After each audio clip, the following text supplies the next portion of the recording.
Erasmus University of Lisbon, which is your and mine university.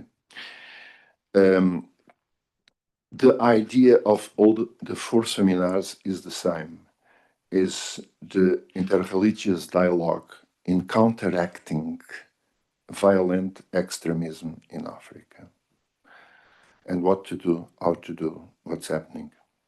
And we decided to discuss this in front of specific cases.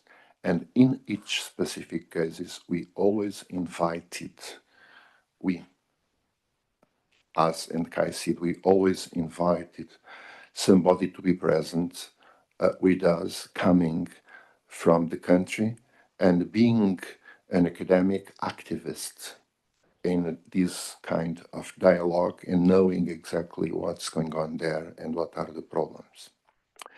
So for this one, we have the following panelists. With me, his name is Boris Modeste Yakoubou. He is a KAICIID field expert for the Central African Republic. He is a doctor of science, of philosophy, and a research professor at University of Bangui, the capital of the Central African Republic. He contributed to the creation of Central African Republic platform of religious confessions. Since 2009, he is a member of the Peace Resources Group and also works as a consultant in social cohesion, reconciliation programs, and interfaith dialogue in the Central African sub-region. This is a resume. Of course, Tim Glavion, that is with us online, thank you for being with us, is an interim professor of political science at University of Freiburg, where he completed his PhD, and a senior researcher at the Arnold Bergstrasser Institute. I don't know where I am pronouncing it correctly.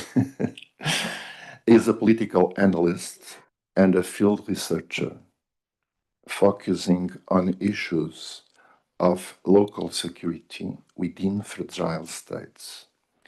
He has investigated conflict and peace in the Central African Republic, Democratic Republic of the Congo, which is another hotspot in Africa. they are, you are competing in this, well, not very good thing. In Egypt, in Kenya, in Haiti, in South Sudan, and in Somalia, mostly in Somaliland, within Somalia. Myself, you know me, but anyway, I am the executive director of the Club of Lisbon, and I'm an invited full professor in international relations at the Autonomous Lisbon University. And I am initiating and I will moderate this seminar. As you, well, my field of expertise, well, I'm an economist, actually. I'm an economist that do not like economy. I prefer international relations. That's why I'm here. Well, I like economy. But anyway. And with me also in the table, it's Agustin Núñez Vicandi.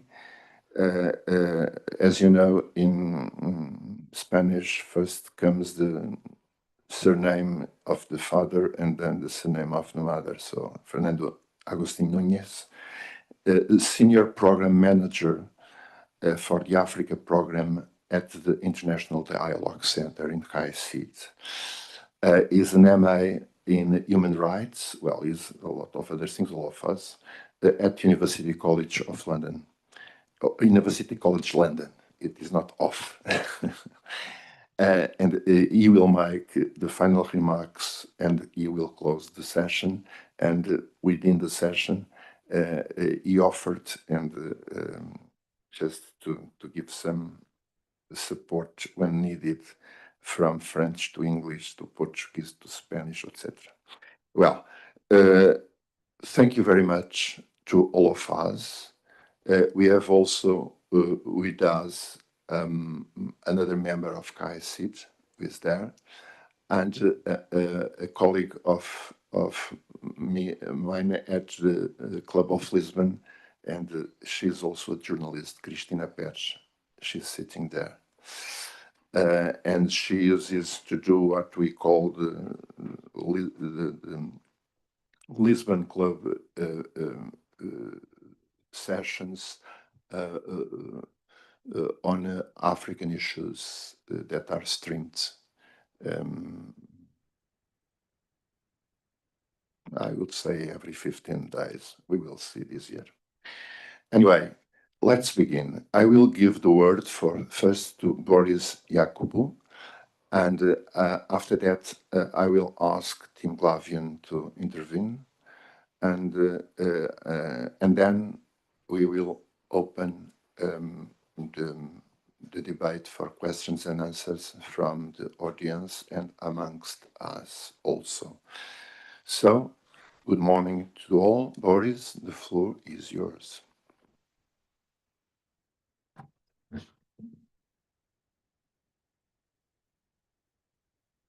Thank you very much for this opportunity to give me the opportunity to speak about Central African Republic. Thank you for your invitation. Thank you, KAICIID. I'm Boris Modeste Yakoubou. Est-ce qu'on peut passer le Tim Glavian.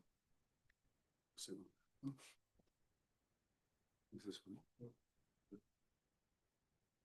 É melhor usar esta coisa.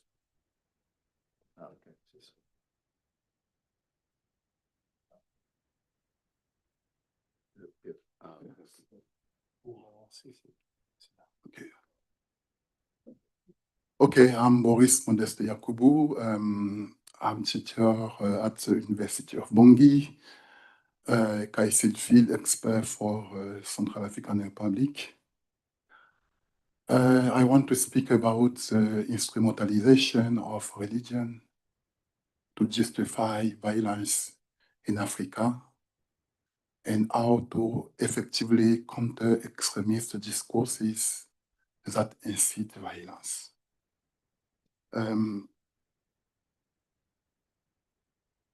About the summary,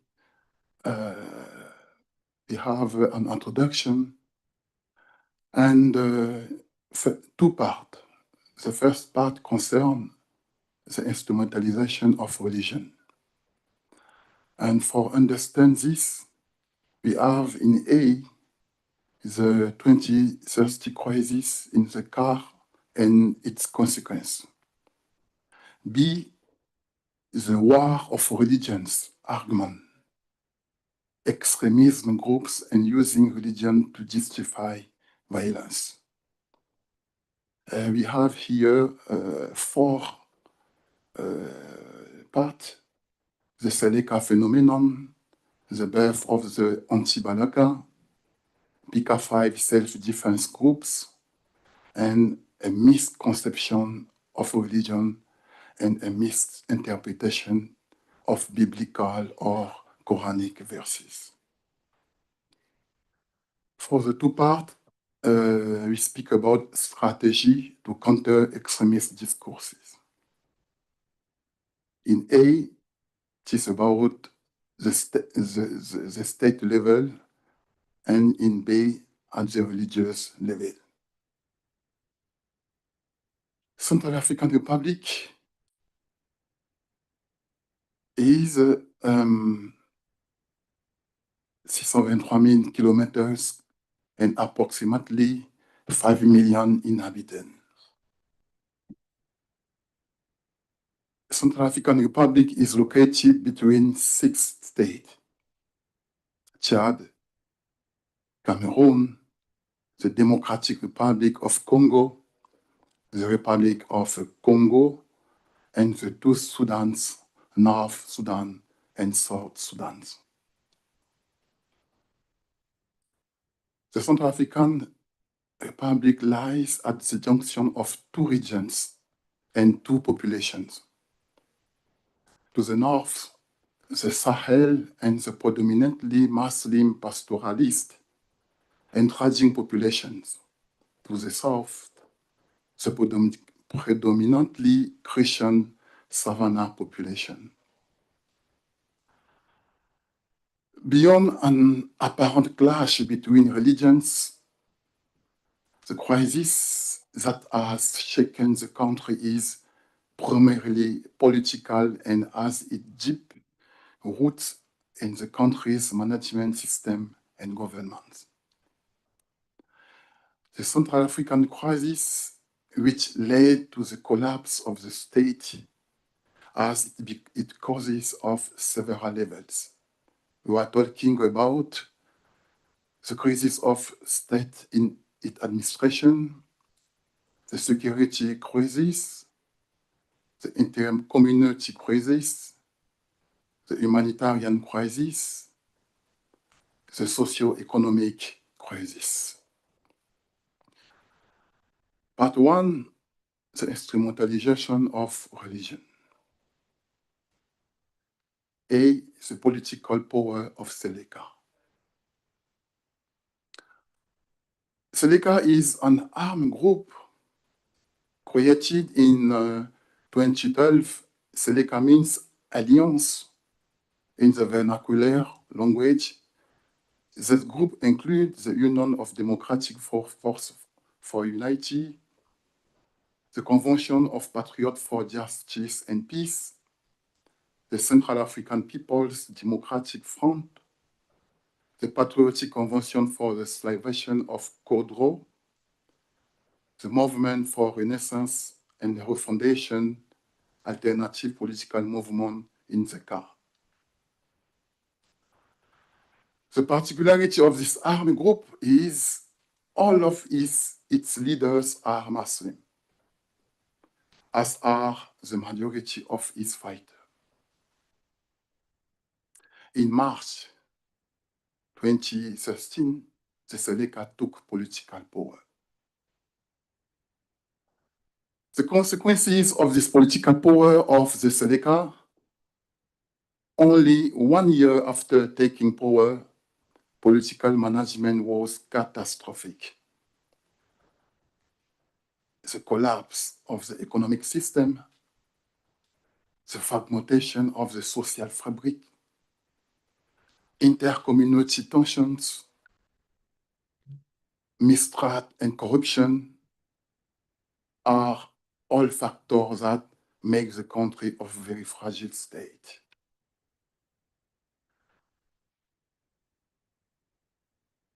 The war of religions, argument, extremist group, and using of religion to justify justice.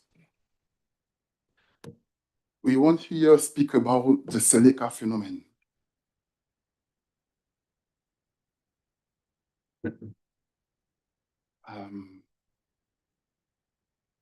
Excuse me.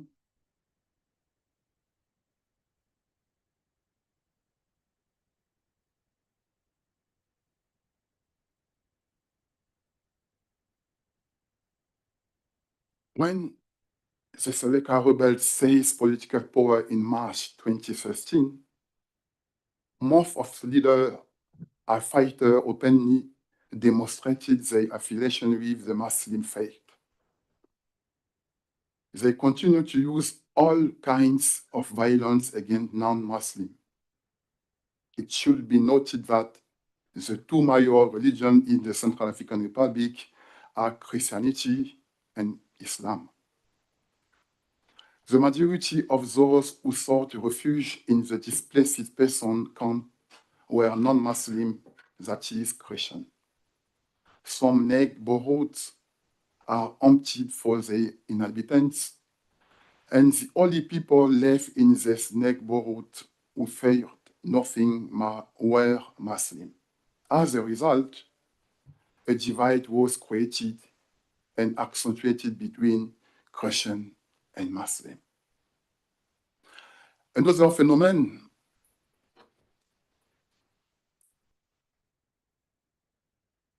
that the collective consciousness to consider the war of religion that is between Christian and Muslim was the destruction of churches. Since the exception in the north of the country, during the march on the capital to seize power, the Seleka rebel groups looted and destroyed churches and temples. Mosques were not affected. There were even Catholic priests and Protestant pastors who were murdered by the rebel groups. This violence against people and places of worship led the collective opinion to speak of the war of religion.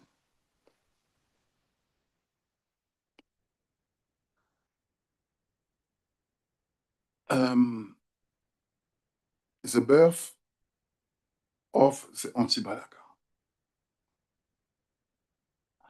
Created in 2013, the anti-Balaka were initially a self-defense group whose primary objective was to defend their family, property, and life against the Seleka rebels. Indeed, faced with the violence inflicted by the Seleka rebels on non-Muslim subjects, and considering the fact that it was only churches and temples that were being destroyed, the anti-Balaka struggle took on another objective, the defense of Christian subjects. From then on, the anti-Balaka considered themselves Christian.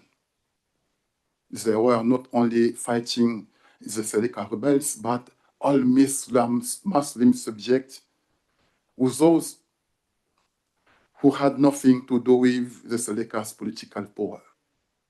So, for the anti-Balaka and a large part of the population, violence against Muslim subjects has become legitimate.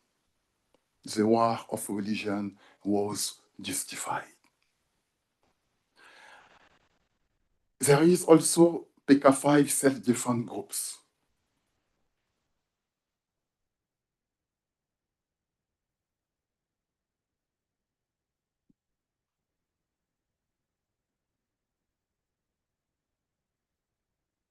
In 2014, faced with despite and violent fighting across the country between the Seleka and the anti-Balaka, and the near inexistence of the state, the international community responding by convening a major meeting of political and civil society actors in Brazzaville for July 21 and 23.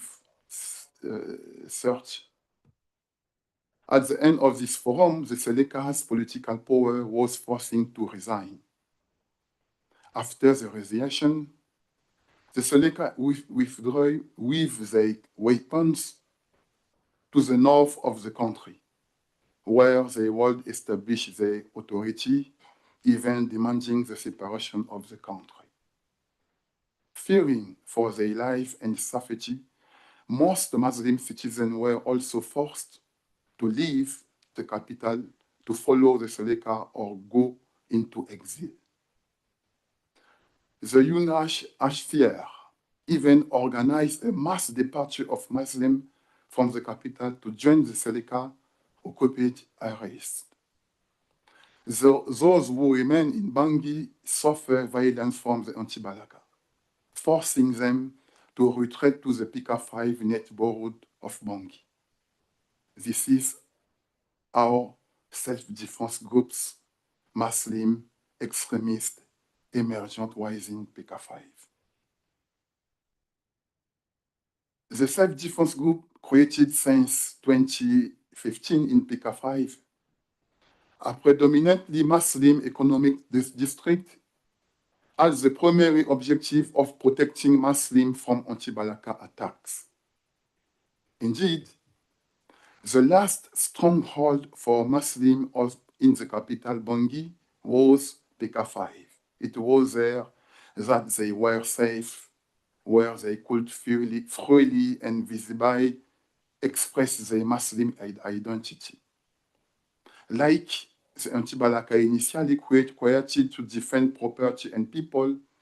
The initial intention behind the creation of the self-defense group in PK5 was to protect Muslims from anti-Balaka violence.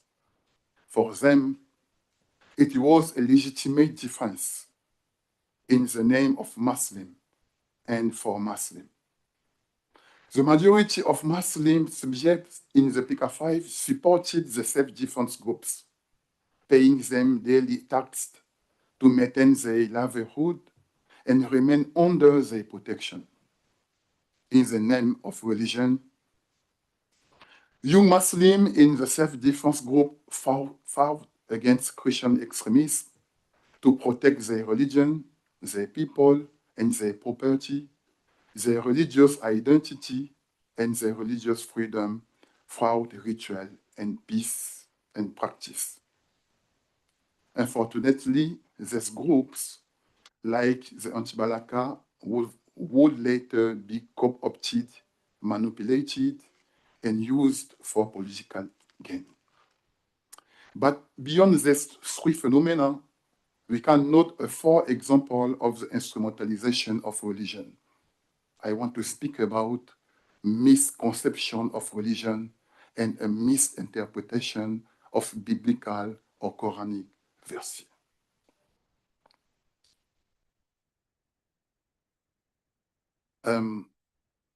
This involves a subjective, close-minded reading of religion text to legitimize, motivate, and encourage the legitimacy of violence.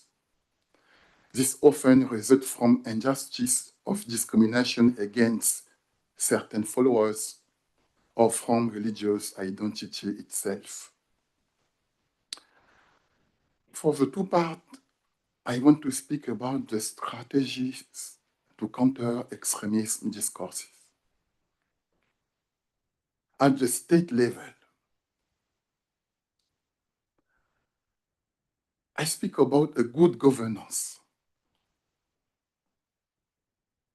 Radical and extremist groups are often the result of frustrations, failure to consider the interest of certain individuals of groups or people who feel wronged or rejected by those in power.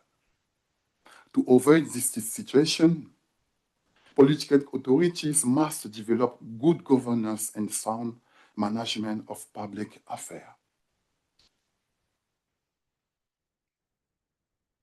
The fight for the role of law and strict enforcement of retributive and attributive justice. Decentralization and regionalization of state service. In most African countries, particularly in Central African Republic, the entire state administration is concentrated in the political capital. This often creates a rural exodus.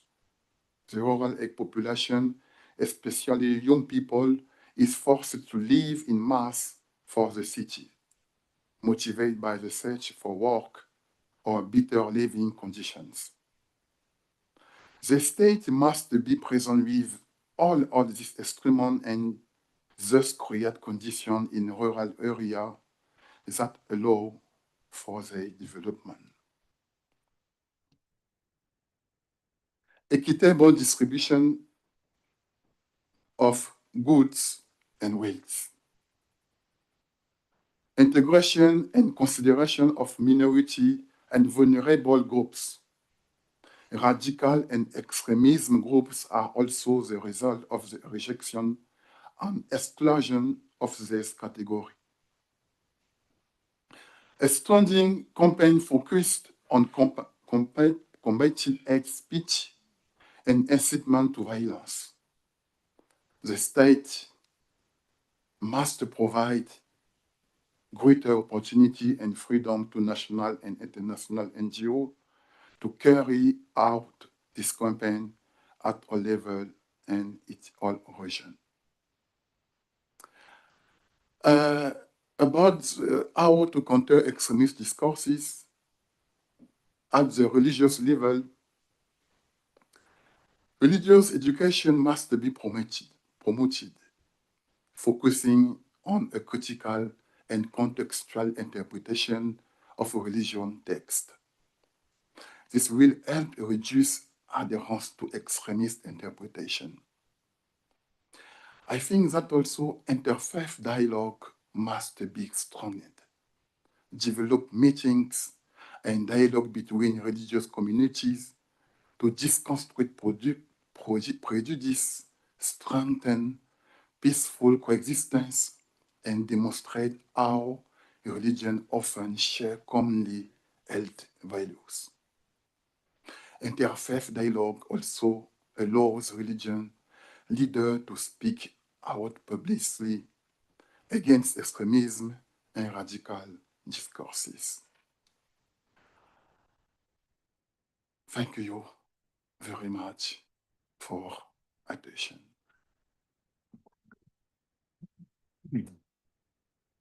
Thank you, Boris. Now I will leave the floor to Tim. Tim, I was making a comment here that probably you couldn't hear. As you know, we had a power cut in Spain and Portugal this Monday, and actually the Zoom platform only came into full work by the afternoon yesterday. So for this kind of events, our communication strategy is we have this in our webpage from more than a week ago, but then we start 2 days before to spread the information. So it was completely boycotted by the event. But anyway, you have in front of you, these are my students. These students are the students of Sub-Saharan Africa, of the lecture of Sub-Saharan Africa. And we were actually just to enter this part of the program that you are entering in this moment. So these people is, let's say, younger, not some of them are not so young, but most are, that are set to listen to you. So this is not, let's say, a casual group of people. Unfortunately, we could not gather the others, but it was not, let's say, the fault is with the devil, not with God. Thank you, Tim, for being with us. The floor is yours. Yes, thank you very much for having me. And I just checked online, there's already 3 people watching the live stream. So I think maybe if this is the General Secretary of the United Nations and two other presidents, then maybe we will have a big impact nevertheless. But as you said, I'm always happy also to talk to students because, yes, this is the future, and to shape and give some ideas early on how we can see the world. So thank you very much for having me, and also thank you for keeping a focus on the Central African Republic. The conflict is not resolved, especially as a spectator who has been covering the conflict for more than a decade now. I worry it could escalate also again. It might not. It's always hard to predict conflicts, but it has all the ingredients for a new escalation. So turning our gaze away from the country would be very problematic. First and foremost for the people on the ground, but also for those who want to maybe build peace. And here I would also like to mention that the Portuguese contingent in the United Nations and their contribution to the European Union training mission in the Central African Republic, and maybe Professor can agree or contradict me here, the Portuguese have a very good reputation in the country. And to give one anecdote, in 2017, there was a horrible attack on the town of Bangassou, and over 100 people were killed. And the contingent on the ground, which was from another country, did not do their job very well. And it was only until the rapid intervention battalion from the Portuguese arrived as quickly as they could, that they stopped the fighting, and that is still very positively remembered. So I think also for the students and for the Portuguese public, I think it's important to know that the investment of military, of resources, but also of potential lives that the Portuguese are ready to do within peace building are appreciated on the ground and also recognized by researchers as myself that are studying this. Now, nevertheless, that's not what I'm talking about. We're talking about interreligious dialogue encountering violent extremism. And we have the great opportunity today that, although I agree with many things the Professor Yakoubou just said, I want to disagree on the core premise. And I think that will make for an interesting discussion. And that is, I want to say this is not a religious war. So let me take the title of the seminar, which is Interreligious Dialogue Encountering Violent Extremism. So let's take this violent extremism. The last part, the Central African Republic has seen a lot of violence. That is without doubt. Now the question is it extremism? And extremism, first of all, here we haven't put any adjective yet to what kind of extremism, but extremism is defined as having some kind of ideological background and aim. You can have right-wing extremists that wants to destroy democracy and install an authoritarian, maybe fascist state. You can have religious extremism, where a certain group wants to, install their doctrine, their way of seeing how world and the beyond world works on the entirety of the society. And I do not see such extremist tendencies in the Central African Republic, especially thinking that I'm also a comparative scholar. So for instance, in Somalia, or what you see with Boko Haram, or with other groups maybe in the Sahel that clearly have religiously extremist agendas, those I did clearly not see, for instance, with the Seleka. So I would disagree with this point with Professor Yakoubou. I do not think they had an extremist agenda. They had a very violent, that is without doubt, but I don't think they had a doctrinal extremist agenda with this violence. So then, of course, if the premise is put into question, is this violent extremism, then the question also arises, what about interreligious dialogue, encountering it? Now, let's take religious dialogue first. And here I want to agree very strongly with what Professor Yakoubou said, that in the Central African Republic, religious actors can have a strong impact in mobilizing for violence or mobilizing against violence. It's one of the institutions that works very well as a mobilizing factor of bringing larger groups together at least once a week, and having discourses about how you should live together. And this is being used to religious dialogue, religious messages are being used by multiple actors in very courageous manners also to tell the people that are willing to listen to them, for instance, during a Sunday mass or during daily prayers at the mosque, to step down from violence, to live peacefully together, even if that may go against some violent actors. So that there are some very courageous messages from religious actors. But there's also the opposite. There are also religious actors that are instilling hatred, that are using their congregations or even messages on social media and on radio media to instill hate against those that do not agree with their religious interpretation of the world. So I do not know of a study that has, taken the pros and the cons of religious messaging in the Central African Republic and weighing whether overall this has rather a positive or rather a negative aspect. But clearly, it goes in both directions. And we shouldn't forget that, of course, religious messaging itself is a form of othering. And especially religious messaging that is strong, that is repetitive, that creates institutions and belonging, also creates at the same time those that belong not, which is in the Central African Republic, I will get back to it, a very important aspect. Now, we're talking of inter-religious dialogue. So not each, priest or imam talking to their congregations, but the priest and the imam and the archevêque and from different denominations talking with one another. Now, this suggests, of course, that at the heart of the conflict is a conflict between these different congregations. Because otherwise, why do you need them to talk with one another?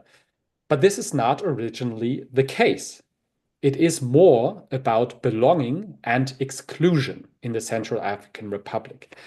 And here there happens to be an overlap of those groups that have been the most excluded in the Central African Republic with the religious dimension. The groups that have been most excluded from participating in the state, from being recognized as citizens that belong in the country, or the Fulani, so nomadic herders, or Mbororo, or Pearl, as they're called in different areas, and those that have so-called Arab roots, so stemming from Chad or Sudan many generations ago.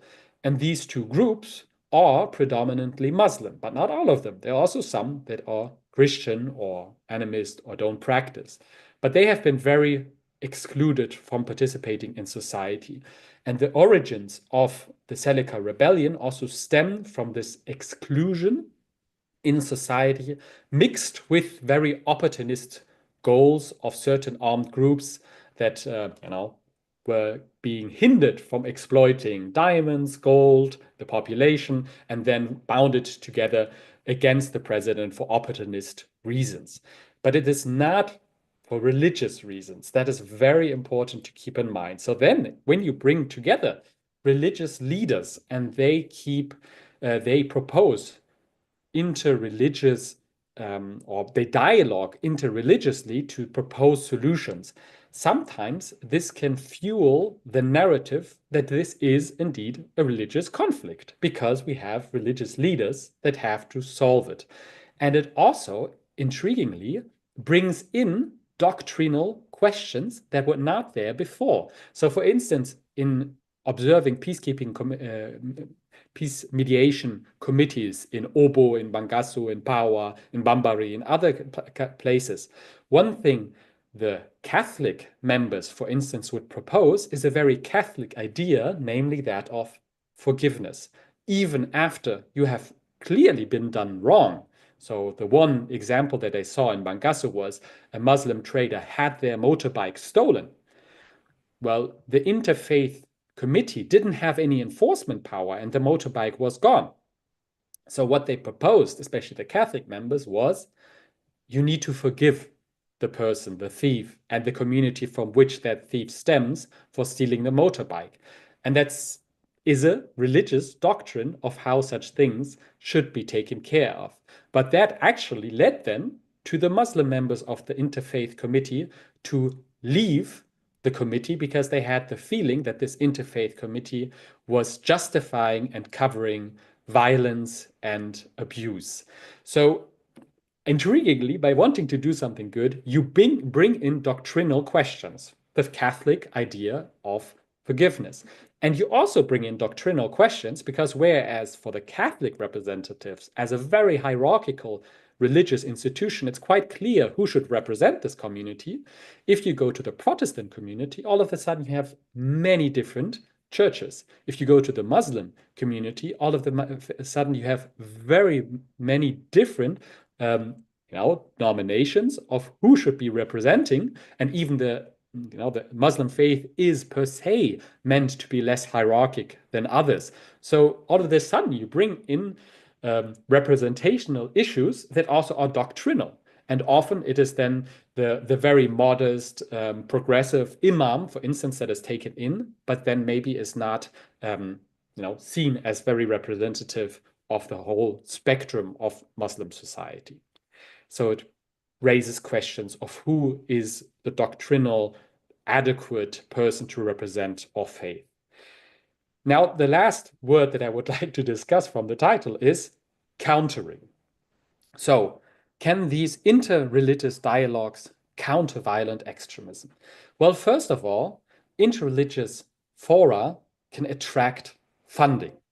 Unfortunately, it speaks to a very problematic narrative of that of so-called terrorists being linked to Islam, and also then the opposite, that somehow interreligious dialogue can be the solution. Unfortunately, this narrative stems from 9/11, and that's 25 years ago. And it's a Western perception that somehow the Muslim religion is connected to a violent way of enacting politics, and that as Christians, somehow the interreligious dialogue is something that could appease this, this violence that emanates from potential Muslim perpetrators. And that is, of course, a very problematic way of seeing the world. And I would very strongly encourage also the students in this room that the conflicts that are typically seen as being religious, to just try not to see them as religious. I think Somalia, for instance, if you see the conflict there as not religiously based, it can help us much better understand what is happening with Al-Shabaab and other groups than if we always see this as a religious conflict. The same in the Sahel, the same in Nigeria. Of course, religion plays a role, but this dominant narrative that has been created after 9/11 is very problematic, and it leads to statements I've had in the Central African public. People talk to me, oh, we're very worried that Boko Haram might come soon and join the Seleka Alliance. Boko Haram has never come to the Central African Republic, and it will never come to the Central African Republic. But these kinds of narratives stick because it seems like it's an interreligious conflict, and that quickly raises these images of the Muslim terrorist that are just not at all present in the Central African Republic. But there are, of course, very real acts of mediation by these boards. And I think that's important to see. I mean, mediation boards, peace mediation boards in the Central African Republic do very courageous work, and they're very important to local society. However, I would suggest not seeing them as interreligious boards, but seeing them as communal boards. And I also want to take away the inter-communal, because that suggests again that the violence is between strong groups. No, it is the community itself has overlapping identities, and the community needs to build itself. But when we have this inter in it, we actually create and reproduce fissures that are very problematic. So since in the Central African Republic, a key part is the exclusion of certain groups from political power, for instance, and that often overlaps by coincidence between Christian and animist groups having power and Muslim Arab groups not having political power. Now, for instance, if we take the Catholic Church as a key moderating institution into many things that are happening in the Central African Republic, we reinforce this divide, because the Catholic Church is clearly one of the best organized institutions in the Central African Republic. So during the elections, they were key to organizing voting. But again, this of course reinforced this institution that is already a dominant institution. And when violence emanated, the one area that Muslim refugees could often seek refuge was again at the Catholic compounds. Now, that didn't necessarily lead to more interreligious understanding, but rather to even more frustration, to asking why is the Catholic institution, this very strong institution that is the only to be able to provide the service of seeking, of creating a refugee camp, of providing protection. And that would also, I would say, when the Seleka pillaged many of the churches during their violence, it's often also because that is where many cars were. You know, the Catholic Church was the most wealthy institution in many areas. And then I wonder if it's the religious targeting or if it's rather an opportunistic targeting. So we have to be careful not to reinforce these exclusions. But if we think of it as communal peace committees, then it becomes more interesting. So for instance, in Power, the peace committee worked quite well for a while because the so-called Islam representative was at the same time a former rebel leader. So actually, he didn't so much make use of his religious identity, but rather as his communal standing within certain rebel groups that then believed him, that when he said you have to step down, the UN will provide for safety if you stop thinking you need to protect your community. And then you had the youth representative and you had the women's representative. And if you have all of these different people that kind of bring together the community, I think it's much stronger than having the interfaith community boards that that suggests that there's a religious conflict. Now, the problem is these boards are nowadays being captured by the state. So the state usually is heading the peace committees on the ground. But as Professor Yakoubou has very rightly said, one of the core things that will stop violence and conflict in the Central African Republic is good governance. Now, unfortunately, the state is not providing good governance. So the communities need boards, meeting grounds, dialogue forums where they can talk to one another without being captured by the state and reflect how they can demand accountability also from the state to provide good governance, schooling, health, infrastructure, without having the risk that these boards are now just captured by the state and are used as intelligence fora, give us the information so that the state can do what is best for it, but maybe not best for the population. So I thank you very much for that and give the floor back to you. Thanks, Tim, and thanks for helping us to polemize a little the discussion. It is always, for us academics, it's also always the best thing that we like to do. Anyway, before you can put your questions, comments, etc. in Portuguese if you want. I will help you translate, okay? If you want to put it directly in English, you are very welcome, okay? And even if any one of you wants to put a question to Boris, and if you know French, you can put it in French, no problem. Does anybody speak French here?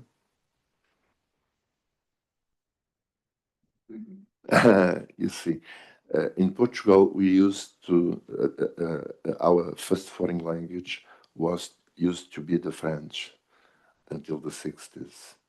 And then the world changed, and Portugal also. Anyway, you can put your questions in English or in Portuguese.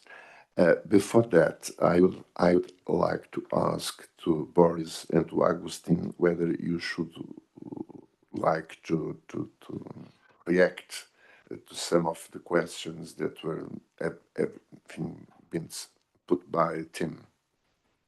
Yes.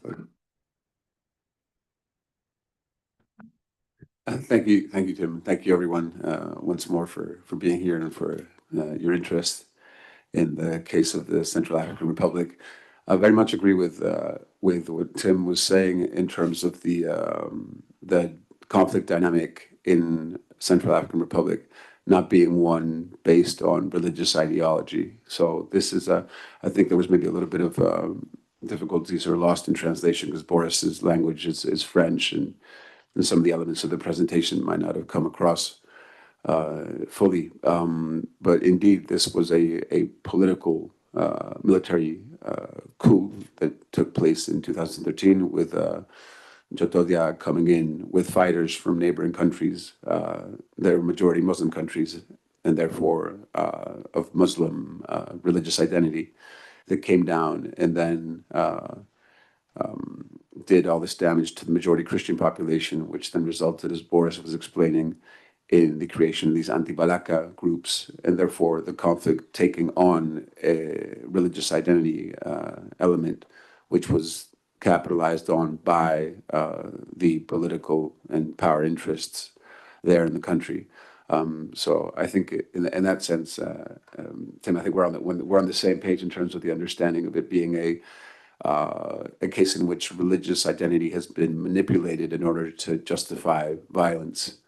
And one thing I wanted to also talk about a little bit about, I very much also see the point that Tim is mentioning about how the solution that is found, one being of inter-religious dialogue, has the potential to then entrench further the divide between those respective faith communities. But one thing so KAICIID as an organization has been supporting, giving technical and operational support to the Plateforme de Confession Religieuse Centre Africaine, which is the main interfaith platform, interreligious platform that was created shortly after the conflict broke out by the initiative of Cardinal Zapalinga, who's the head of the Catholic Church in CAR, and Imam Layama, who's the head of the Central African Islamic Committee at the time. And also on board to that platform, interreligious platform, came Pastor Nicolas Kedekuyama, who was the president of the Christian Protestant community. And it is this three-part coalition of the main religious communities represented in the country that became the PCRC, this interfaith platform with a secretariat in Bangui, and then these interfaith antenna offices in the 16 prefectures, or back then 16 prefectures located across the country. And Tim was also talking about the local peace and reconciliation committees. These are mandated by the Ministry of National Reconciliation, and sort of the direct implementation of some of the recommendations that came from the Bangui National Forum from 2015, which was to create a flourishing, or try to create a flourishing civil society that was able to address and mediate conflict at the local level. And it's true, what Tim was talking about, that some of these committees are then, there's issues of representation, because in fact, it ends up being the ministry that's putting their selected people in these committees, and so they end up lacking this organic nature to them. And again, the people that are placed in those committees are not really representative of the communities they're supposed to be speaking on behalf of. So there are many issues. It's a very complex dynamic, because there are, the triple R group, for example, that I think Boris mentioned in his presentation as well, or maybe if he didn't mention them, they're one of the 14, I think up to 14 now, different armed groups that are there exploiting the country for its natural resources. And this group, the triple R, comes from Cameroon. So really, they're just using the chaos in the current situation, CR, to profit, and there is no grand political ideology attached to the triple R as a movement. They're just there to exploit natural resources, and that's very much the case with, generally speaking, with all the armed groups that are there. Boris was talking about one of them in particular, that headed by Ali Daras, who's was attempting, in fact, a cessation of the northwest of the country. That has not happened so far. But generally speaking, these groups, whether they're majority, they used to be majority Seleka, but now they've mixed up. So you have Seleka fighters collaborating with Anti-Balaka. They're forming these new alliances between the different armed groups to see how they can better exploit the resources in the land. So this very much so is no longer, it never was really a conflict between religious identity, nor religiously motivated conflict, but one of purely political, military, and economic interest. And KAICIID as an organization, one of the main things that we've been doing is providing both technical and operational support to the interfaith platform, formed by these three main religious leaders, and then at the community level, again represented by the priest, the pastor, and the imam. And just to give you one story, and to highlight the importance, in fact, of religious identity for the people that are at least involved in trying to mediate on the ground. I remember I was meeting Pastor Nicolas Kedekuyama at 10 a.m. In the morning at his office in Bangui, and he took my meeting. It was 10 o'clock. We got into his office. Boris was with me. His phone kept on ringing nonstop. And the pastor apologized and said, "I'm sorry, my phone is really busy because this morning they've killed my brother and my nephew." just this morning, a couple hours ago. I think it might have been in Bangassou, if I remember correctly. The point is that the pastor still took my meeting at 10 a.m. and told me, Agustin, the reason I'm not picking up the phone is because right now I have a really hot head and I'm really injured emotionally and spiritually, and I do not feel like I'm okay for taking calls because I don't want to be manipulated, because I know that these calls are coming in to get me to take one stand or another given the current conflict. So in that sense, what I want to highlight there is that from my perspective, it really is the sort of his religious faith and conviction that is guiding him and giving him support in that situation, where he's able to take the strength not to go and react or overreact to the death of his younger brother and his nephew, and actually take his role as a community leader, a religious community leader, put that first and do what's best for his community. That's one of the several stories that are taking place in CER that highlight the kind of the importance of religious leaders in pacifying and supporting the pacification efforts of the country. They've been witness and signatories, Cardinal Zapalinga, Pastor Gakuyama, and Imam Layama, to I believe every major peace accord that has been signed since 2013. Another story that I mentioned actually during the previous seminar that we did in Praga, just again to highlight once more the kind of influence and power that religious leaders have in context of conflict, given the trust and the access that they have by their communities. The late Pope Francis, he actually did a tour of Africa in 2015, and one of the countries he visited was Central African Republic. Boris spoke before about the neighborhood PK5 that was taken over by armed groups. This is a neighborhood, I've been there several times. One of our main counterparts there is Imam Tijani, who's the head of the main mosque in PK5. This is a neighborhood that gets close to traffic. UN is not allowed in, depending on the situation. And in fact, they have these different armed groups controlling the neighborhood. Pope Francis, against all the advice of the French that were doing most of the security at the time, the MINUSCA, the Vatican, they said, don't go to PK5 to pray with the Imam. He wanted to go to meet the Imam in PK5, go to the mosque, and do a joint prayer with the Imam Tijani. And against all the advice, saying, we cannot guarantee your protection. This is a very bad idea. There's armed groups controlling the neighborhood. There's no way we can actually physically protect you. The Pope insisted, met with Imam Tijani, had his joint prayer, and then spontaneously, PK5, which is a majority Muslim neighborhood, they all followed the Pope to the football stadium to be received by the majority Christian population. And mind you, this is a time when if you're Muslim and you leave PK5, you're likely to get macheted to death. There's no freedom of movement. You can't leave that neighborhood.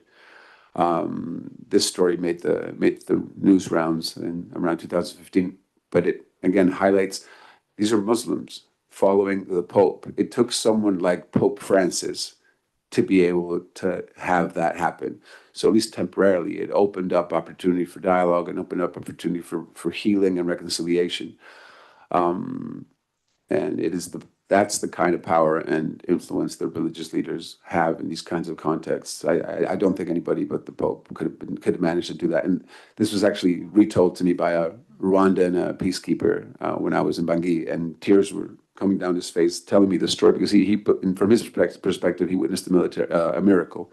He'd been there, seen what the situation in PK5 was like, and could not believe what his eyes saw when the Muslim neighborhood actually followed the Pope into the stadium to be received by the Christian community.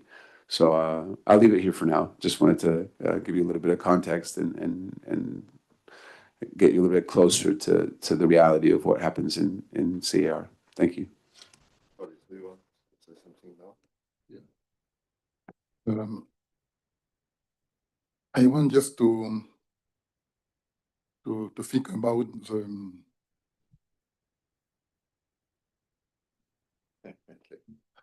the several groups and to distinct the extremism in politics and extremism in religion. We speak about instrumentalization of the religion. And in Central African Republic, all these groups, anti-Balaka,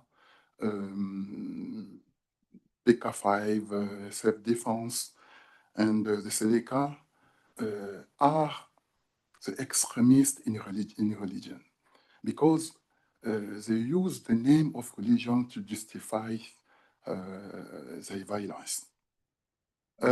It's not the same thing in the world. Today, this group, anti-Balaka and others, don't exist because their revendication is not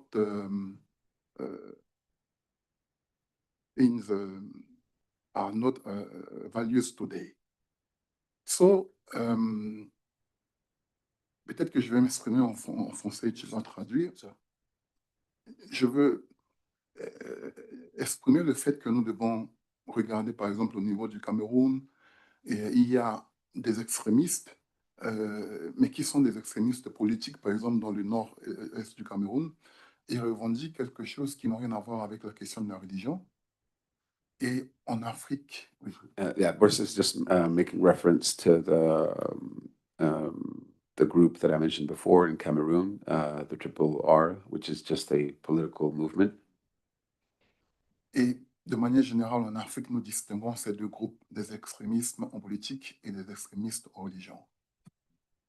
In the African context, they usually make a distinction between political extremism and religious extremism. Et si nous voulons aujourd'hui combattre l'instrumentalisation de la religion par des violences, il est important de considérer ces deux groupes extrémistes. And today we try and counter the manipulation of religion to justify violence and also how to deal with these politically extreme groups. Et c'est comme ça qu'en Afrique, nous allons voir que ces groupes-là se conforment. En Centrafrique, par exemple, ces extrémistes sont au niveau de la religion, mais après, ils sont transformés en politique. And so in the case of Central African Republic, we did have religious extremists that then turned into political extremists. Donc la question est, qui utilise le nom de la religion pour justifier les violences?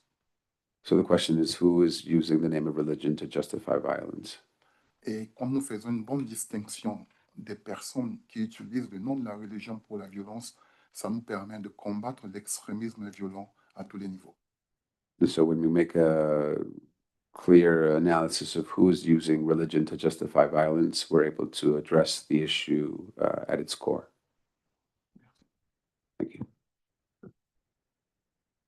Okay, now we will open, but Tim, if you feel you want to talk, or also those that are with us online, they can no.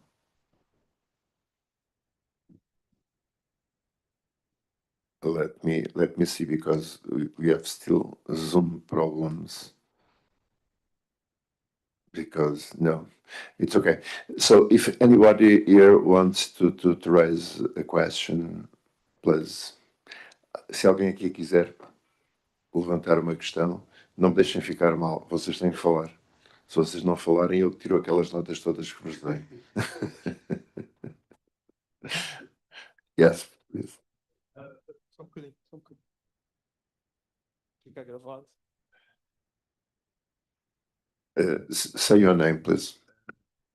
Hello, good morning. My name is Paulo. I could speak in English or in French. My English is not very good. My French is also not very good, but I think the people could understand. I came a little bit late. I'm geographer, but sometimes I can find a way to get faster in the place I want to be. And I don't listen what you telling today about the religion, but I believe in God. I believe in God. And I think that religion are a kind of geography, that the prophets, they were born in some place, in geography place and historic place, and they give message to the people to have a good love between all the people. and of course Papa Francisco do a very good work in that kind of try to have a good relationship with all the religions. I think that is the way for the planet moves, because I think love and respect is one kind of language that all the religions of the people that believe in God, they have it. Do you think in the few decades we can have more connections, or maybe another religion, or the people try to have in the old countries a study between the connections between philosophy and religion? I think that is a good way for all the schools in the world. They have, I think it's a good way to the people understand. The other ones is we have connections and we have respect for all the religions, and that is only by knowledge and education between all the religions and many philosophies could be a way that people one day they could have another kind of prophet that coming to the planet Earth to have some kind of connections around the world, because we live in globalization and the internet and the social media. We have more possibility to understand how the things happens. In Africa, some places is more difficult, but that is the work of the African people, or some parts of the world, they don't have so much connections between the internet and in the social media or schools or universities, whatever. I think is, I don't know if you understand the question. Yes, Yes. Pedro. Yes, Pedro. You put a prophetic question. Yes. Okay, thank you. Thank you, Pedro. Before you answer, I would ask whether there are some other. Let's collect three questions.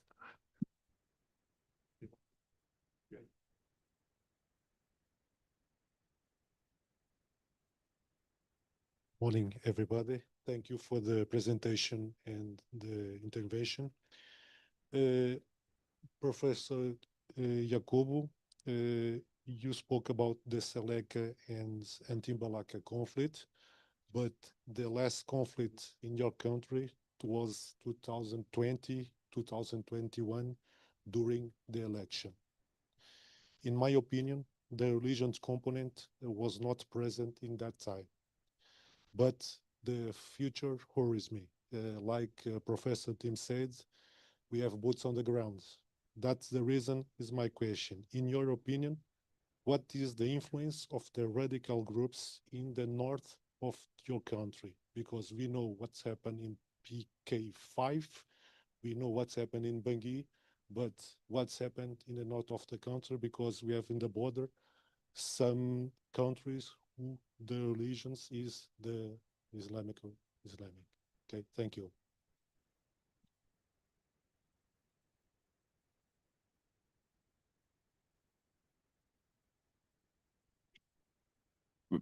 My question is directly directed to Tim, as my colleagues, I'll have the chance to, in case, ask question later.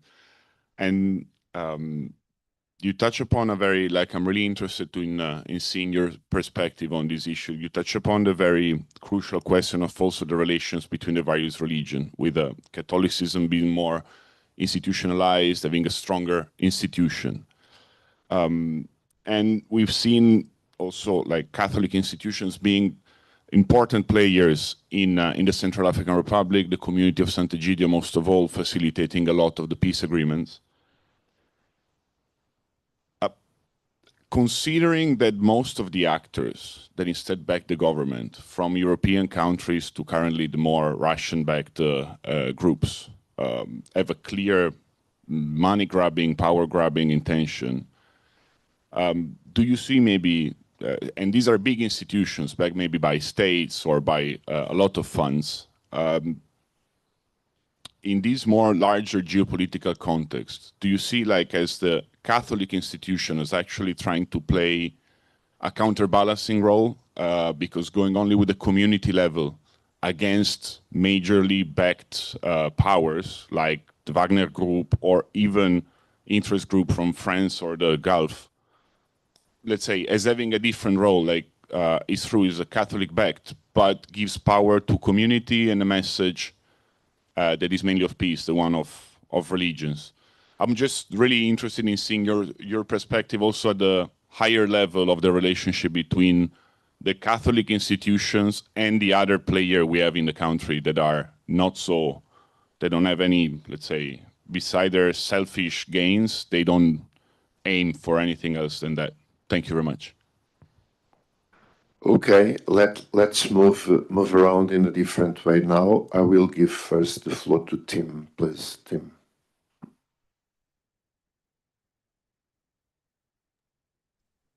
Yes, thank you very much. I think only the last question was addressed to me, so I will answer that.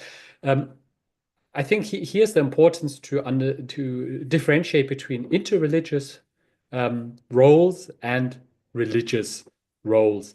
And I think the Catholic Church as an institution is playing many very important roles. They have very good schools, some of the best schools in the country, across the country, are Catholic-run schools.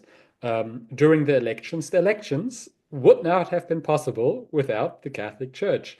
If you want to support grassroots NGO work, the Catholic Church has the strongest network across the country, where many other NGOs after the conflict in 2013-14 came into the country with a lot of external funding, but had to build a network first and still have not really achieved it.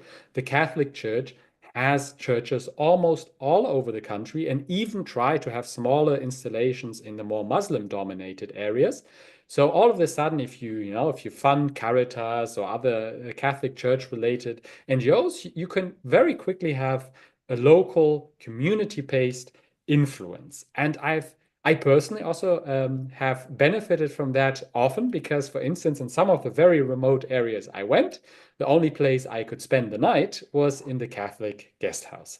So it has many functions and positive functions that it is playing, and many Catholic priests and higher ranking évêques are playing very positive roles in spreading the message of peace.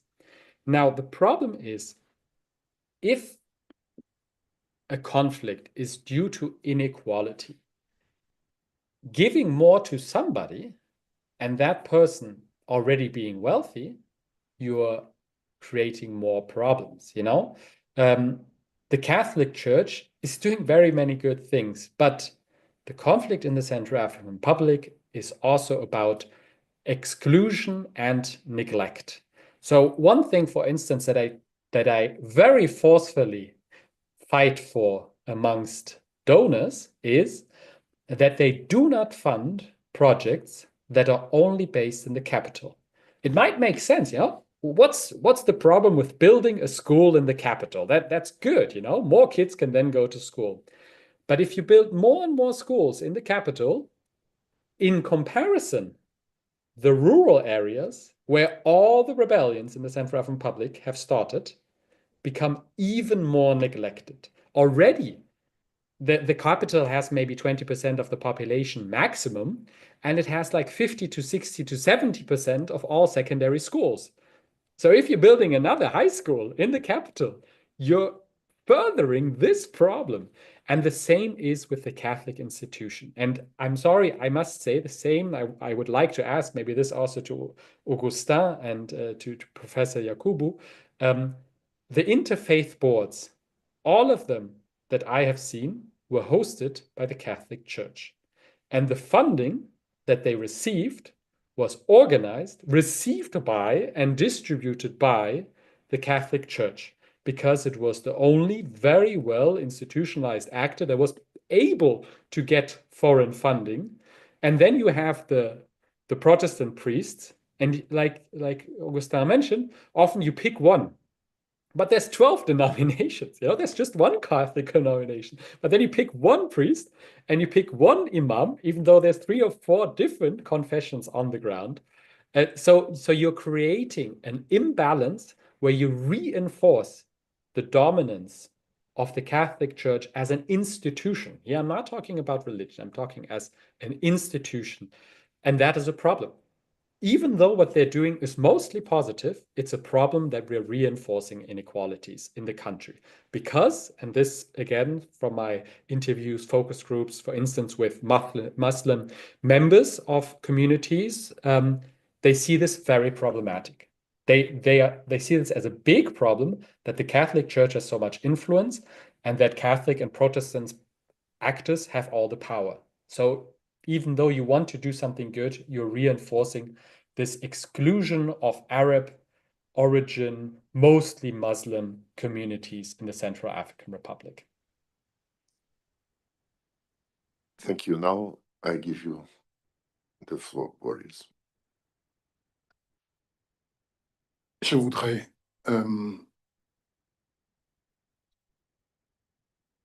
demander le fait que qui sont les groupes extrémistes en fait?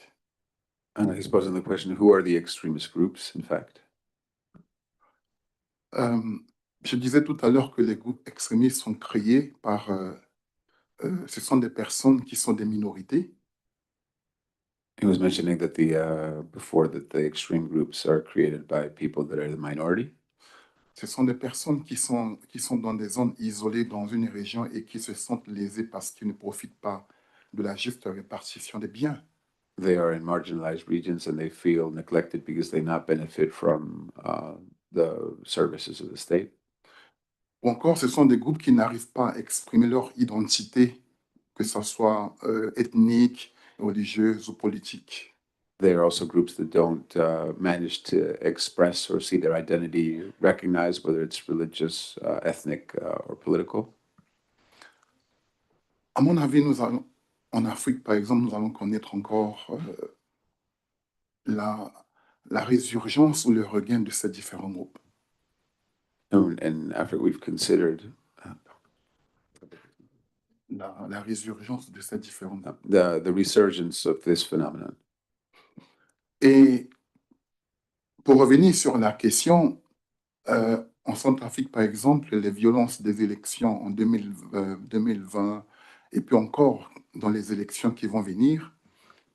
So to take it to the question before about the violence that happened during the elections in 2020 and also the potential violence that's coming with the new elections, peuvent être expliquées par le fait que en 2014, je l'avais dit, tous ces groupes extrémistes se sont retirés dans le nord du pays. This can potentially have its source in the fact that, as was explained before, that a lot of these, ex-Seleka groups retired by moving to the north. Aujourd'hui, à Bangui, au niveau de la capitale, il n'y a plus de Seleka, il n'y a plus de anti-Balaka, il n'y a plus de anti-défense de PK5. Today in Bangui, we don't have any more anti-Balaka, Seleka, or self-defense units from PK5. C'est parce que leurs revendications n'ont plus de droit et ces différents groupes se sont transformés d'extrémisme religieux en extrémisme en politique. Because these groups have then transformed themselves from religious extremism to political extremism. Alors, on peut expliquer alors les violences pendant les élections par le fait que ces différents groupes se sont retirés dans le nord et ils se sentent toujours lésés. Ils pensent qu'ils sont marginalisés, qu'ils ne profitent pas des biens de la République. So the violence emerging in the north in 2020 elections can be explained by this phenomenon where the ex-Seleka groups that were marginalized have migrated up north. Je disais tout à l'heure que pour combattre l'extrémisme violent, l'une des solutions est la bonne gouvernance. One of the solutions I mentioned before to combat violent extremism is good governance. Et c'est de cette manière que ces différents groupes peuvent se considérer comme des Centrafricains et ils auront la joie de se sentir appartenir au Centrafrique.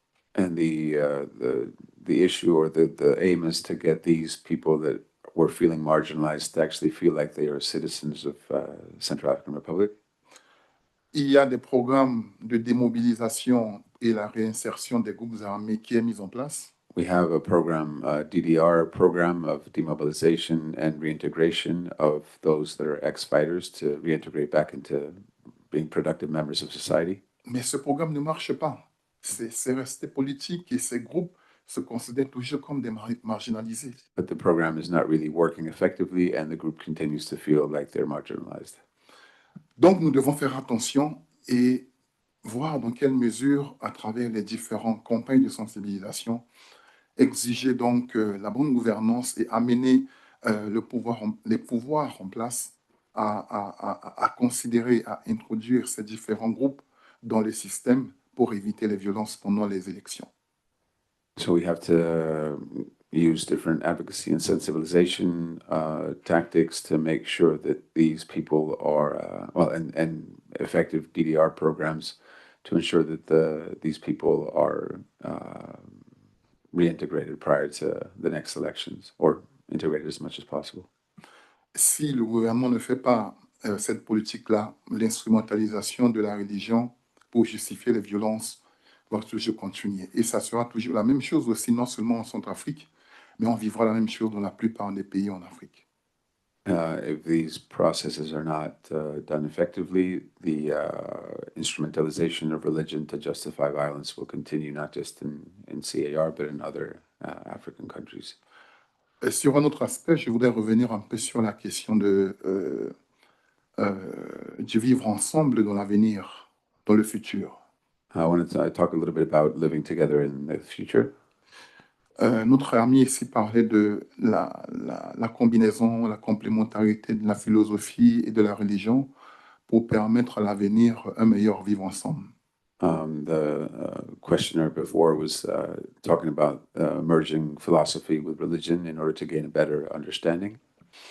Je suis totalement d'accord avec lui dans la mesure où il va être enseigné les principes de la vie en société, et c'est de cette manière que nous pouvons promouvoir le vivre ensemble. I agree that this kind of teaching is necessary in order to encourage social coexistence. Nous n'avons pas le monde, la société, tant que les gens vont vivre ensemble, nous savons qu'il y aura toujours les violences, mais nous sommes appelés à vivre ensemble. Et dès lors, nous devons développer justement ces stratégies de vivre ensemble à travers la tolérance, à travers l'acceptation de l'autre, à travers l'acceptation de la différence. C'est comme ça que nous pouvons vivre ensemble dans ce monde. We have no choice but to learn how to live together, and therefore strategies or educational strategies that highlight tolerance and understanding of the other, and better, we could say, even in the context of religion, religious literacy are what is needed in order to ensure a peaceful coexistence in the future. Thank you. Right. Let's go. Just comment on one of the. You want? Yes, just to add a little extra there, in terms of so to highlight again, to mention again the point of representation, and it's a very tricky issue because, as he was mentioning, it's the Catholic Church that is actually best organized, and to be an imam, the person who has who's most knowledgeable about the Quran within that given neighborhood or prefecture is the one who gets to lead the prayer. And so there's no necessarily formal training accompanied to it. There's no real organizational structure backing that up. And so one of the things actually before starting our work in CAR, one of the dynamics that was existing there, because the Seleka fighters were coming from northern countries, so Chad, South Sudan, they were considered then by the autochthonous, the indigenous Muslim community also as quote unquote foreign Muslims. So there was not only an inter-religious divide, or one sort of along the lines of Christian versus Muslim, but also within the Islamic community, there was also an internal divide between Muslims. That was also political in the sense that Imam Layama, who I mentioned was one of the founders of the platform, had been the president of the Central African Islamic Committee for too long. So he passed his mandate, his legal mandate. And the excuse there was that there was a crisis and that it was not time to call for elections. But anyway, this also caused some division within the Muslim community, but that division, again, was sort of partitioned between those autochthonous Muslims that were backed up by Imam Layama and those foreign Muslims that were, in a sense, the opposition that was then looking to get hold of the presidency of the Islamic community. But this is to say that these questions of representation and division are constantly there and shifting as well, because alliances shift and the dynamics change. But it's something that we try to adapt to as much as possible, as quickly as possible, given that in a situation of conflict, dynamics and are shifting constantly. But just wanted to highlight that point, that KAICIID, when we came in, our main entry point was Muslim intra-religious dialogue, to then strengthen that community to be together in order to better dialogue with the larger Christian community. Thank you. Thank you. Let's go to a last round of questions. So I ask you 3 more questions. Yes, but let's privilege those that have not yet spoken, but I will give you the floor if you want. Cristina, do you have any question? Yes.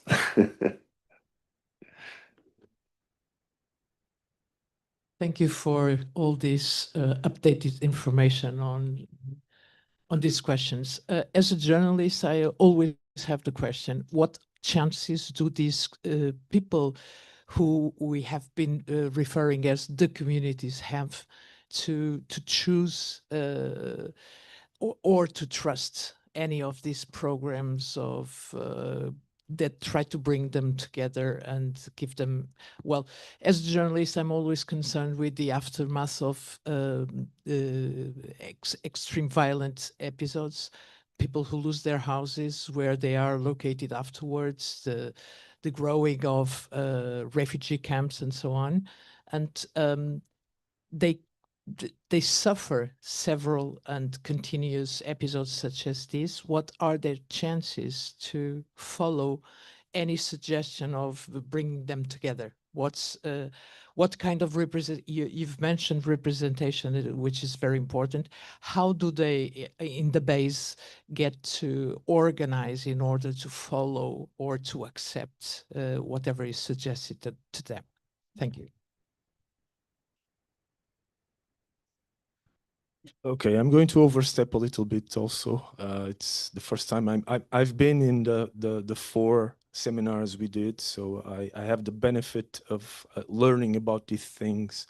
I was we talked about Nigeria and Coimbra, Mozambique in Évora, and Ethiopia in Braga, and now here in Lisbon. And there are some cross-cutting points that I take from each seminar that maybe, and that you already talked about here today. Religious extremism, religion is used as a tool for political power most of the time.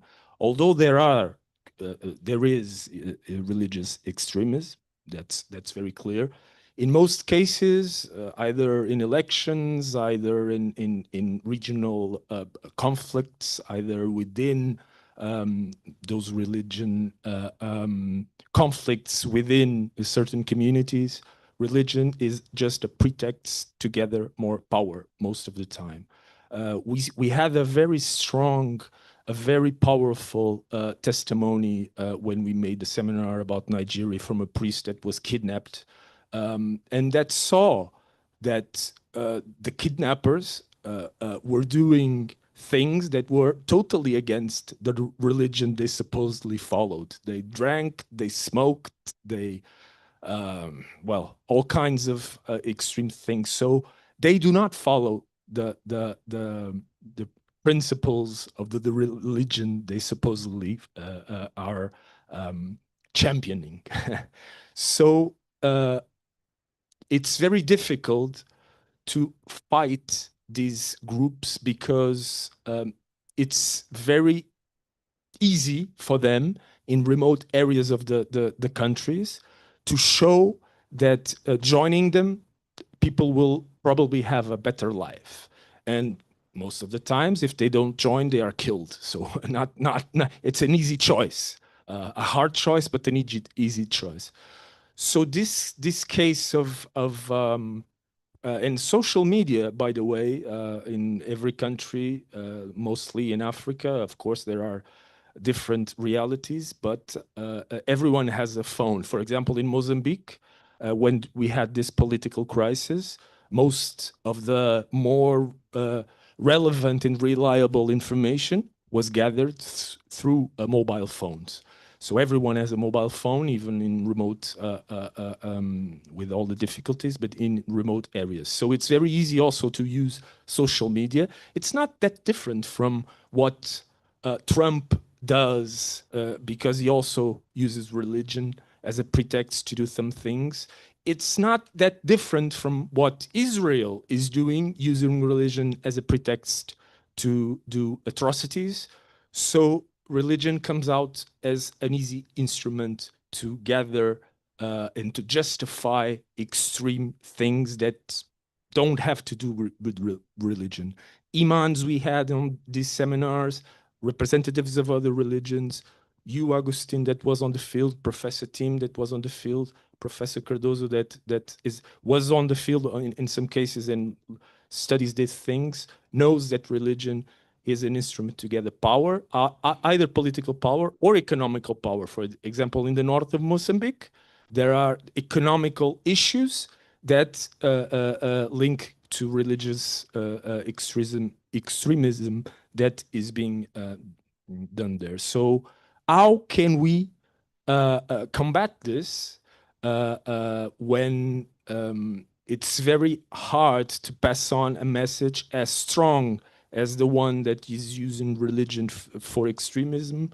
How can we do this? It's very easy to pick up on negative things and gather someone behind us and to convince someone.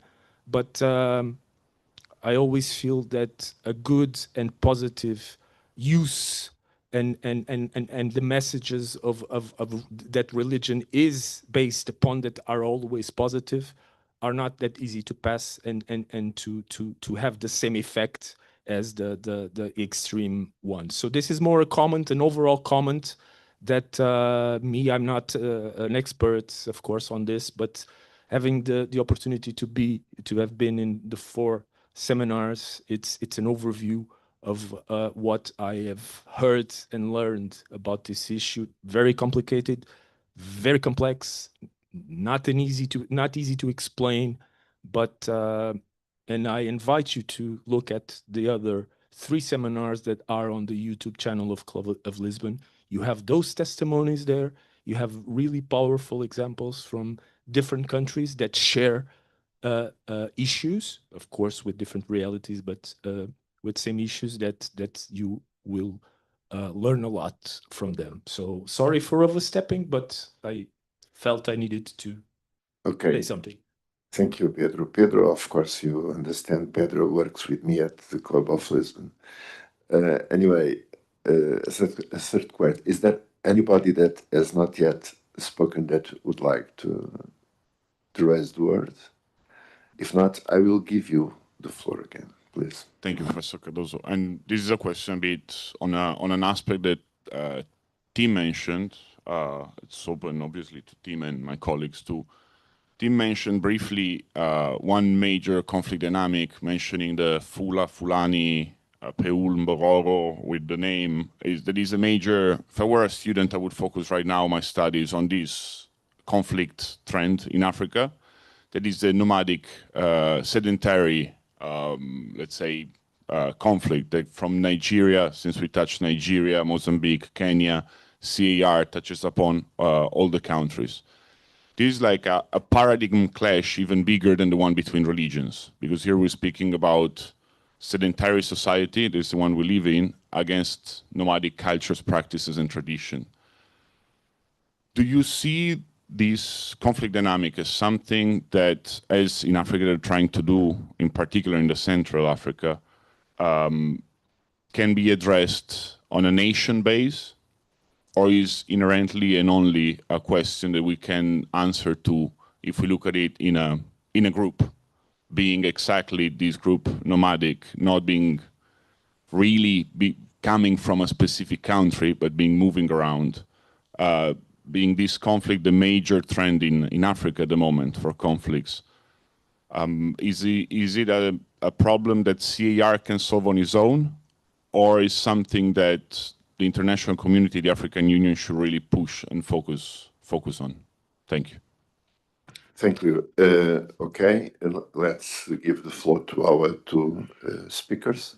But if you don't mind, I'd like to raise the issue to more directly to 2 points. The questions are, first one, who is in power in Central African Republic now? This is for you, and for you also. Who is really this government? What this government represents, really? Does he have the support of the people? What part of the population? This is a very political question, but I have to raise it. If you don't want to answer, that's okay. The second point is about foreign intervention in Central African Republic. We know, you know better, that Central African Republic, as many other countries, have a lot of riches, and some of these riches are easily lootable. Okay? They can be easily transported and robbed.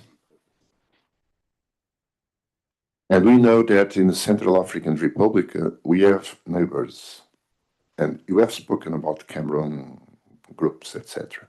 But I would also like to hear about, we know that besides the United Nations mission, we have mercenary groups that are working with the government, or at least with the knowledge of the government. And interestingly, from different regions, from Russia, from Romania, okay, from other parts that you know better than I. So my point is these 2 points. Who is ruling the country?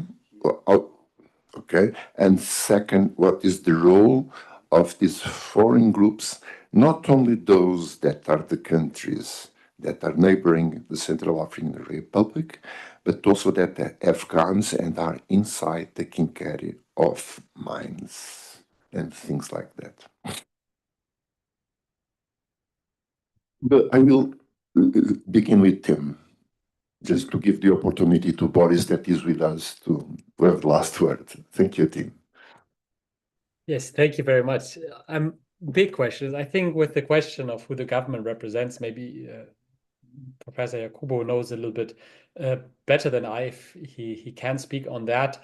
But I would also say the government has limited reach and always has limited reach, had limited reach in the Central African Republic. So it is important to also look at local actors, such as this seminar also on, for instance, interreligious boards. But who is represented in all kinds of different strata? I like that question because we always forget in every discussion a quarter of the population, or more than a quarter of the population in the Central African Republic. That is the people that are displaced within or outside their country. There still remain about 600,000 people outside their country for now 10 to 12 years. Within the country, about the same number of people. So that is about a quarter of the population. And these people are barely to not at all represented. And the issue of can and how will they return to their communities and maybe take also back control of the market stall they used to have, the house they used to have, etc., is not discussed. And that is a big problem, because you shouldn't ignore a quarter of the population. And here, certainly also religious leaders can, and in certain aspects have played a role in preparing the community for the return and welcome of small, very small groups of people that did return. Then I think the next two questions, if we want to summarize them, like Fernando said, that the second question was about, lootable resources, and maybe religion is also being used as a mobilizing factor to get at these lootable resources. But also the last question about nomadic and sedentary life. I think we have to think of another lens, that is the lootable resources in the Central African Republic from which multiple armed groups are living are, yes, diamonds and gold, but maybe not even predominantly that. It is taxing the movement of cattle herds. So this alleged conflict between sedentary and nomadic is actually false, because the nomads are taxed, I would even say mafia-esque protection scheme wise, by certain armed groups for protection. But they don't want this protection, they basically have to be protected because this armed group exists. Because the sedentary and nomadic cohabitation also has very many benefits. I mean, I talk to communities that, since the nomadic communities don't dare come there anymore because of Antibalaka, for instance, they don't have meat on the table anymore. Or if they do, it's become very expensive. And the same for nomads, if they can't so easily go to town anymore to buy, the many things they need from the local population, this creates big problems. So it's not, there's no inherent conflict between the sedentary and nomadic lifestyle. It depends on how it is organized. And when it is organized well by intact community structures, where the things that do happen, unfortunately, like cattle walking through a field, destroying it, eating everything off, for instance, but there are structures everywhere in Africa that deal with these kinds of things.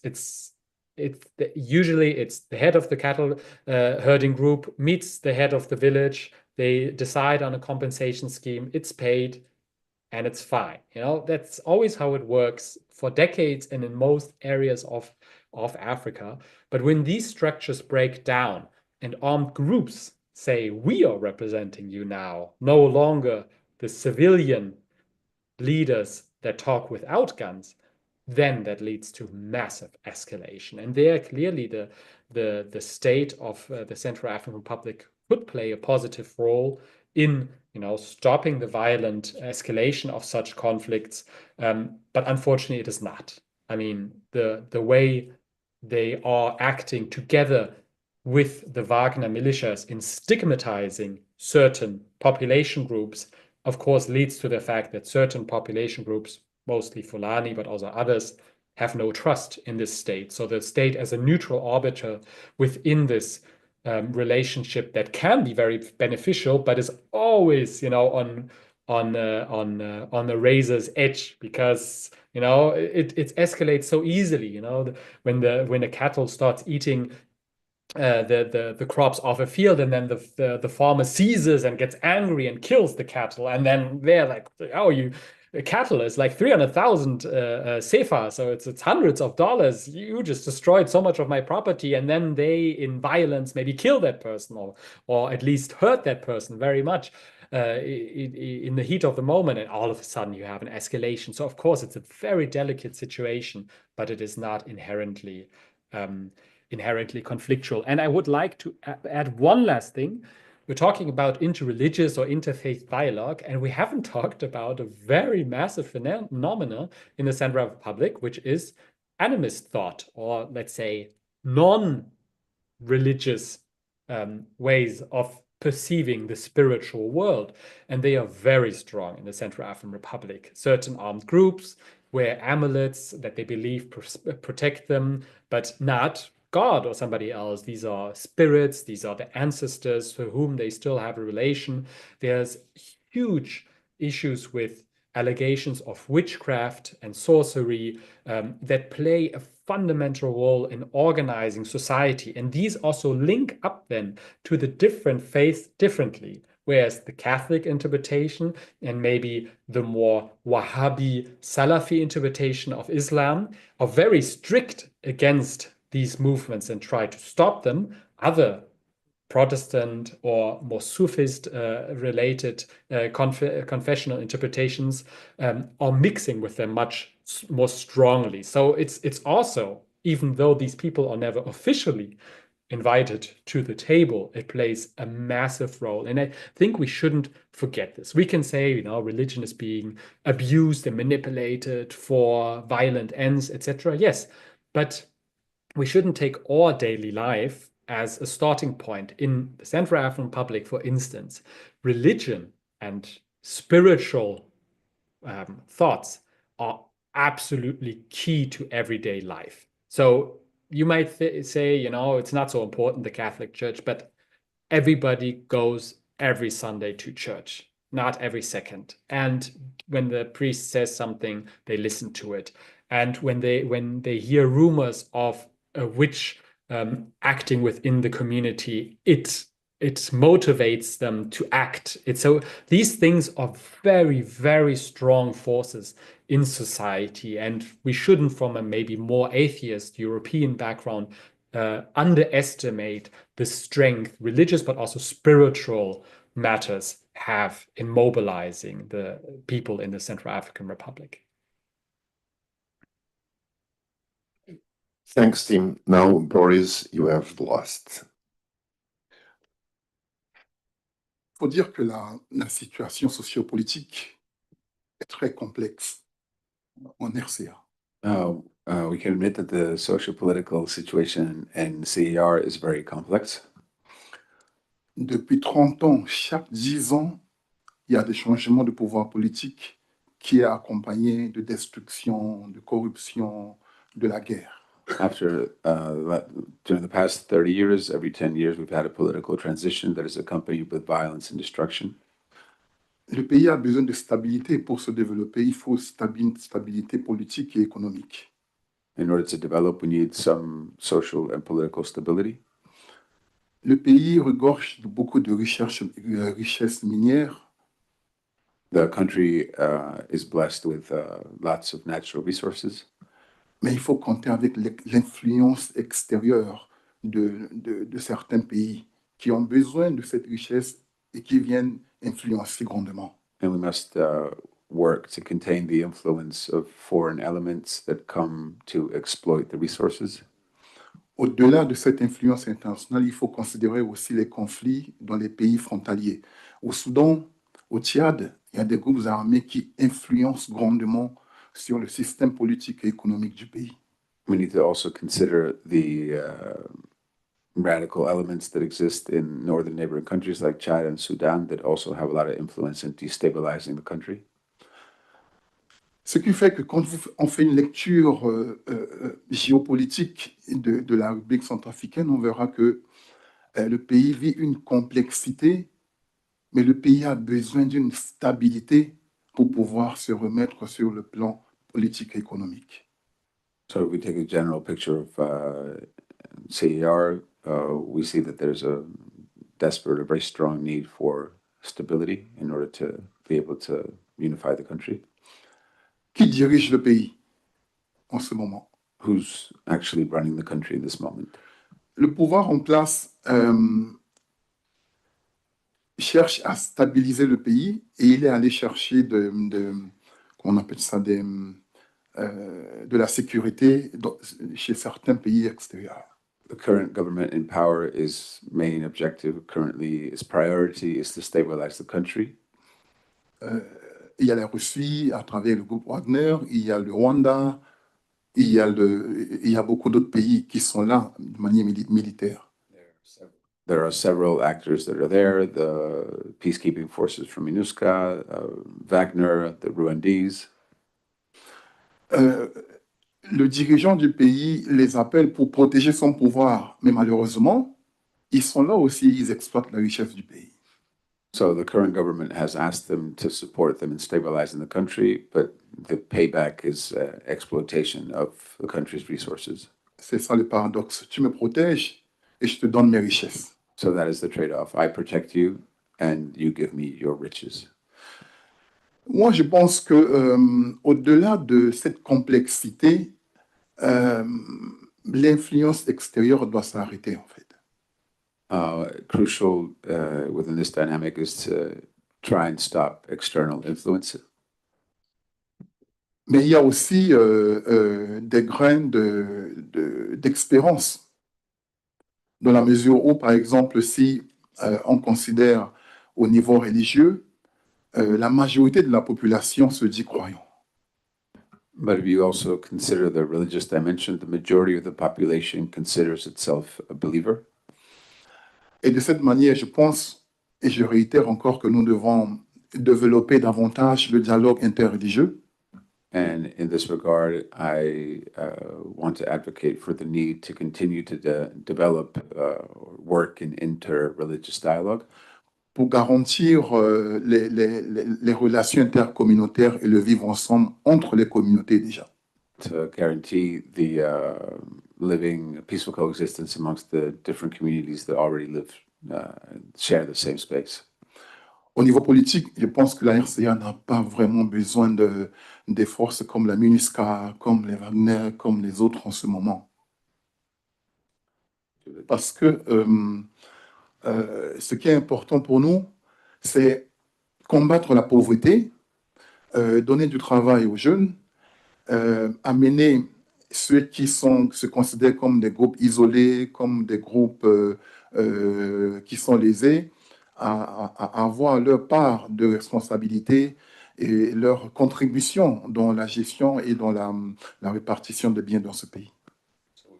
What we really need to focus on is on economic prosperity and economic development. I'm not sure that that we really need MINUSCA or all these foreign influences in the country. We need to prioritize our own national economic development.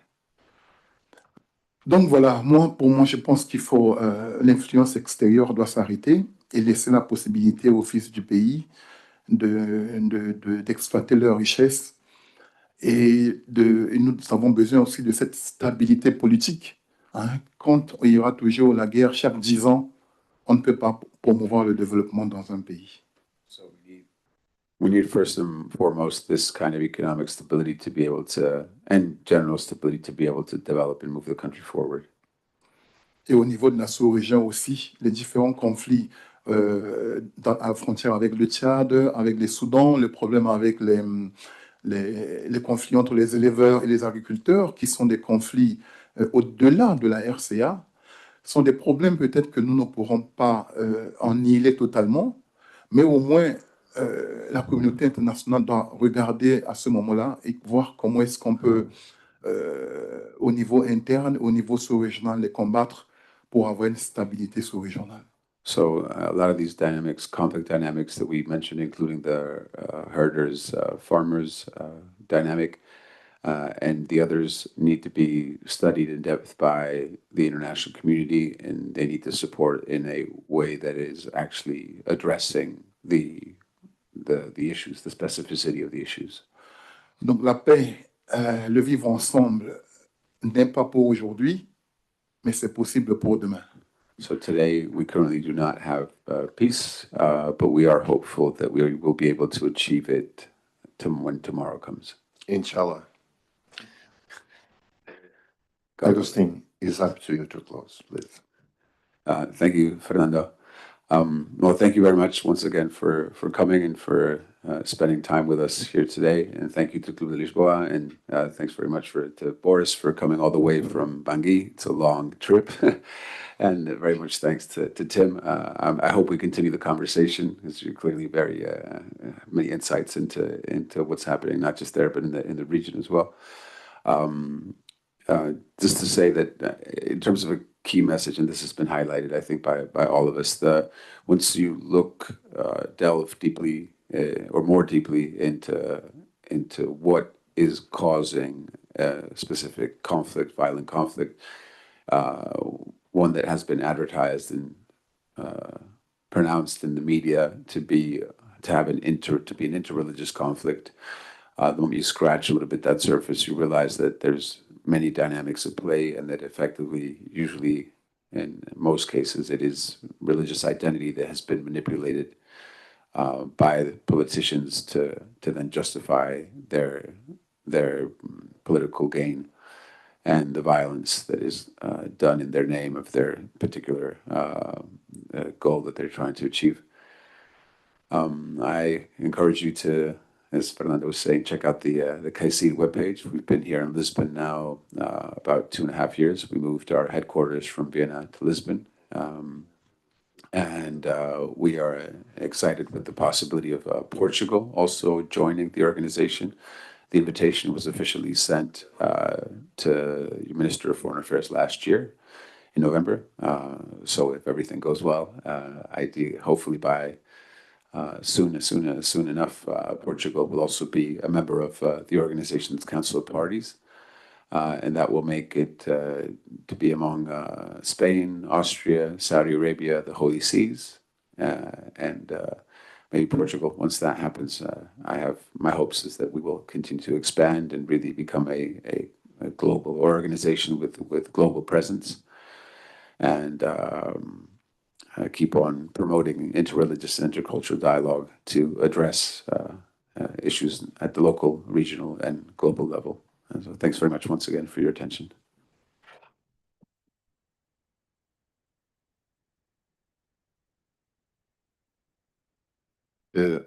Caros estudantes, muito obrigado pela vossa disciplina.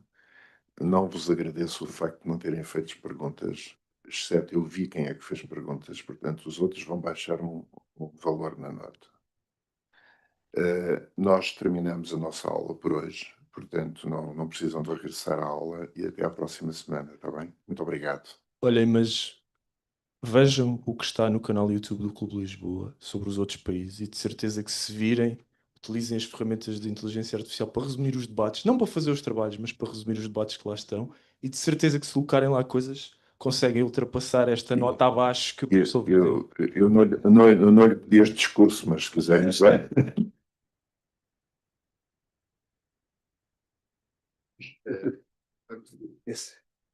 Shall we lunch together here? We have a very good restaurant. That would be nice. Almoças connosco? Almoças connosco? Vamos comer aqui ao café. 15 minutos. 15 minutos.